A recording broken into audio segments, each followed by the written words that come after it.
with coverage you can count on. This is the Erie News NOWCAST. Good evening, everyone. I'm Haley Potter. Thanks for joining us for tonight's edition of the Erie News NOWCAST. Democrats in the U.S. House are scrambling to put together a deal to once again extend the eviction moratorium. But as of right now, it's set to expire tomorrow night. The moratorium was put in place during the pandemic to protect renters from being evicted from their homes. Renters currently behind on their bills, you can apply for funding from the Emergency Rental Assistance Program. The money is given to landlords to cover the cost of rent and utilities. Here in Erie County alone, nearly $8.3 million has been paid out to 1,600 households, and there's still $9.4 million left in assistance. On top of that, Erie County Executive Kathy Dahlkemper says the county is expected to receive an additional $12 million for the program. I do think we have to get to a place where we lift this moratorium. And I say that because there is this assistance out there, and because there's lots of jobs available. We got to get people back to work, and we have a way to assist them as they are trying to get their feet back on the ground. The funds are distributed through the Erie County Care Management. For more information on how you can apply, head to our website and click on this story.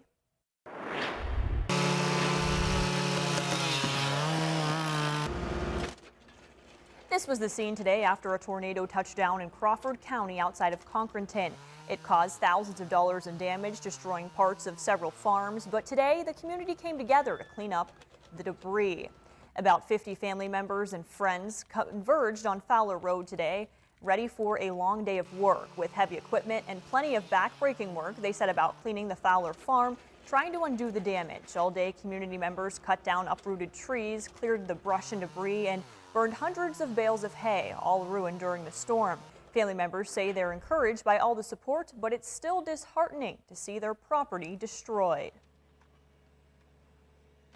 I was kind of sad this morning because I told my husband, I says, your mom and dad, they're up in heaven looking down, and this is such a beautiful place, and it's just a mess. Ethan Kibbe will share the story of hard work and community support tonight on Erie News Now at 11 o'clock. And the cleanup continued today in Ashtabula County, Ohio, as well after floodwaters created some major issues following yesterday's heavy rain. Isley Gooden reports.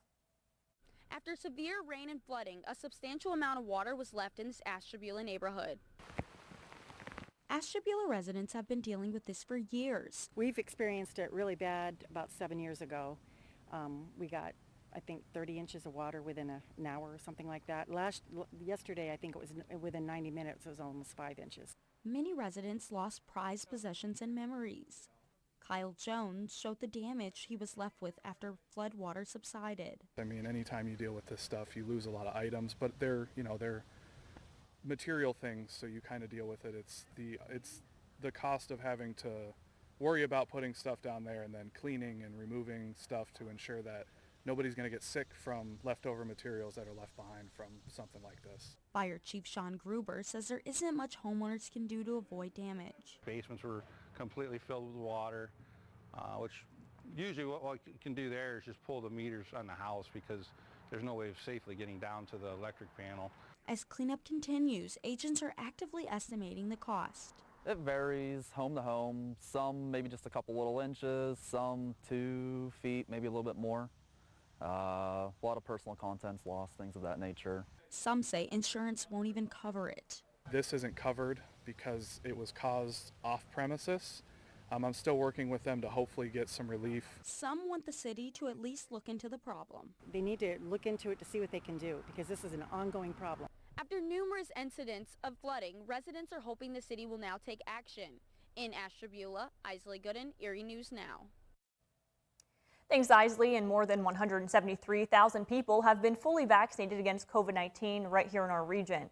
That translates out to be about 55% of the population. New data from the State Health Department shows that it's mainly older adults that are getting the vaccine. Nearly a quarter of people aged 65 to 80 are vaccinated in the region. This graph is based off the census estimate per age group in our region. Vaccinations on the whole have slowed down over the past 2 months. We have all this data and more on our website, erienewsnow.com/vaccine. And after days of people in one part of Erie County having to boil water, Before use, Erie Waterworks says the boil water advisory for parts of Harbor Creek Township has been lifted. The advisory was a result of a water main break on Cooper Road earlier this week. Again, the boil water advisory lifted earlier this afternoon.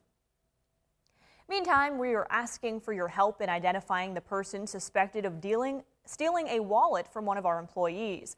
While out shooting a story the other night, this individual stole the wallet of one of our reporters. She had set her bag down right next to her, and while doing an interview, surveillance video shows someone going through an Erie News Now camera bag, taking cash, bank cards, and an ID.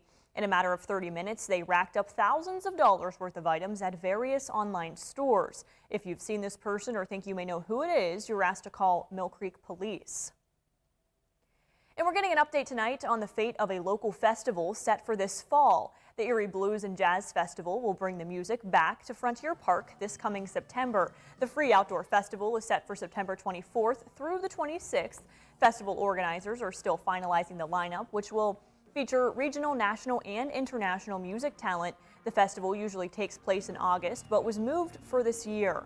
It'll be the 29th year for the festival, and we have more information on our website, erienewsnow.com.